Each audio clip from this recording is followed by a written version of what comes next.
जय हिंद दोस्तों, Vande Mataram. Tax tax एक ऐसी चीज़ है जिसको कि सुनकर किसी का भी दिमाग ठनक जाता है कि यार अब तो गई, मतलब बहुत सारा पैसा देना पड़ेगा सरकार को।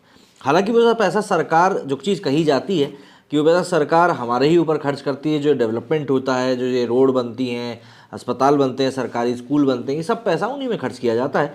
हालांकि इनके अलावा विधायक जो होते हैं, एमएलए वगैरह, मंत्री वगैरह, इन सबकी तनख्वाह, जिस गाड़ी से वो लोग घूमते हैं उस गाड़ी का डीजल, पेट्रोल, जो सरकारी कर्मचारी होते हैं उन सबकी तनख्वाहें, उनमें भी हमारे द्वारा भरे हुए टैक्स का एक बड़ा हिस्सा जाता है।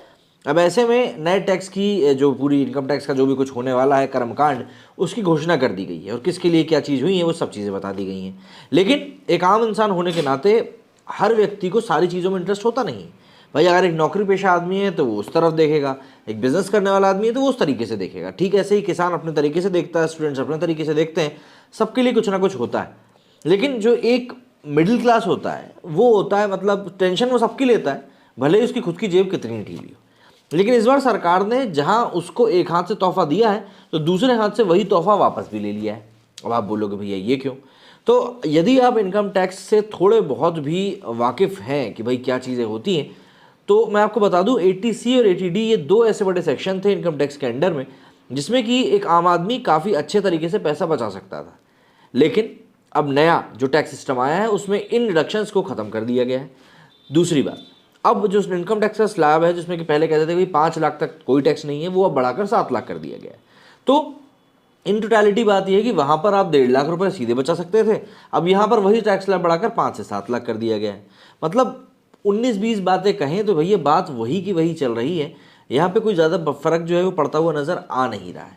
और एटीसी के तहत कई लोग अच्छा खासा पैसा बचा लिया करते थे, वो अब शायद उतना बच नहीं पाएगा। हालांकि जब हम नया टैक्स कैलकुलेशन रेशो देखते हैं कि भाई पहले कितनी बचत होती थी और अब कितनी बचत हो रही है, उसमें ज़रूर ये दिखा रहा है कि भैया सिंपल अगर हम लोग सारे डिडक्शन काटने के बाद एक सैलरी की बात करेंगे, नहीं भाई इतनी सैलरी, हम जैसे 12.5 लाख की बात करते हैं कि भाई 12.5 लाख पे कितनी बचत होगी, तो पिछले साल वाले में 1,90,000 रुपये टैक्स लगता था, वही अब इस बार कम होकर 1,30,000 रुपये लगेगा। हालांकि और कुछ बातें धीरे धीरे जैसे जैसे स्कॉर स्टडी किया जाएगा सामने आएंगी, लेकिन हम लोग बात कर लेते हैं यहाँ पर मोटी मोटी जो बातें अभी तक क्लैरिटी के साथ सामने आ चुकी हैं। वित्त मंत्री निर्मला सीतारमण ने आम बजट में वेतन भोगियों के लिए टैक्स स्लैब में बड़ा बदलाव के साथ साथ बड़ी टैक्स छूट की भी घोषणा की है। अब 7 लाख तक कोई टैक्स नहीं देना होगा। इसके अलावा पुराने 7 टैक्स स्लैब को घटाकर अब 5 कर दिया गया है। हालांकि नई टैक्स व्यवस्था में एक झोल भी है। 7 लाख तक की आमदनी तक तो कोई टैक्स नहीं देना है, लेकिन उसके बाद की राशि को लेकर गफलत है। दरअसल वित्त मंत्री ने अपने भाषण में साफ साफ कहा कि नई टैक्स व्यवस्था में 7 लाख तक कोई टैक्स नहीं लगेगा, लेकिन उन्होंने पुरानी टैक्स व्यवस्था को भी लागू रखा है। वित्त मंत्री ने कहा कि अभी तक पुराने और नई टैक्स व्यवस्था में 5 लाख तक कोई टैक्स नहीं देना होता था। वित्त मंत्री ने कहा कि नई टैक्स व्यवस्था में छूट को 5 लाख से बढ़ाकर 7 लाख किया जाता है। नई टैक्स व्यवस्था में 7 लाख तक की आय वाले लोगों को शून्य टैक्स देना होगा। वित्त मंत्री ने इसके साथ ही पुरानी टैक्स व्यवस्था में भी बदलाव करने की घोषणा कर दी। इधर अब नई टैक्स व्यवस्था भी बाय डिफॉल्ट इनकम टैक्स भरते वक्त आपके सामने आएगी। हालांकि आयकरदाता को यह छूट होगी कि वो पुरानी टैक्स व्यवस्था भी चुन सकता है। इसके साथ ही वित्त मंत्री ने इनकम टैक्स को 7 से हटाकर 5 लाख कर दिया है। लेकिन यहाँ पर सबसे बड़ी बात जो कि एक निकल कर सामने आई है वो ये है कि नई टैक्स व्यवस्था में आप सेक्शन 80C के तहत मिलने वाली जो 1.5 लाख की छूट होती थी उसका लाभ आप नहीं ले पाएंगे। अब इस कारण से कई लोगों को यहाँ पर दिक्कत ज़रूर होने वाली है। वहीं अगर हम नई टैक्स व्यवस्था में जिनकी आमदनी 7 लाख तक है उन्हें कोई टैक्स नहीं देना होगा, ये हम जान ही चुके हैं। लेकिन यदि आपकी इनकम 7 लाख से 1 रुपये भी ज़्यादा है तो आपको 3 लाख तक कोई टैक्स नहीं देना होगा। मतलब मोटे मोटे तौर पर हम ये देख लें कि अगर आपकी इनकम 0 से 3 लाख तक बीच की है, मतलब 7 लाख के ऊपर 3 लाख तक भी है, तो उसके ऊपर भी कोई टैक्स नहीं लगे। मतलब आप 10 लाख रुपए आपने भैया सीधे सीधे बचा ली। फिर इसके बाद बाकी के 4 लाख रुपए से आपको 5% टैक्स देना होगा, यानी आप पहले वाले टैक्स स्लैब में आ जाएंगे। इसे ऐसे समझिए कि 7 लाख से ज़्यादा आय हुई तो आपको 6 लाख तक मात्र 15,000 रुपये टैक्स देना होगा। मतलब यदि आपकी इन टोटल सैलरी 7 और 6 13 लाख रुपए है तो सीधा सीधा आपके सारे डिडक्शन काटने का 15,000 रुपये टैक्स आएगा, यानी आप 5% टैक्स ब्रैकेट में आ जाएंगे।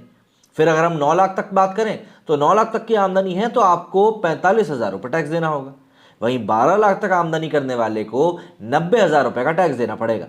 15 लाख से ज़्यादा आमदनी है तो 1.5 लाख का टैक्स देना होगा, और 15 लाख से भी ज़्यादा है तो 1.5 लाख के अलावा बाकी आय का आपको 30% देना होगा।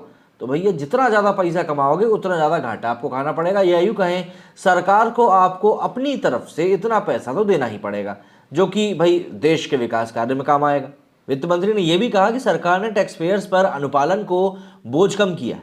एक दिन में अधिकतम 72 लाख आईटी रिटर्न्स भर गए होंगे। इस साल 6.5 करोड़ आईटी रिटर्न भरे गए हैं।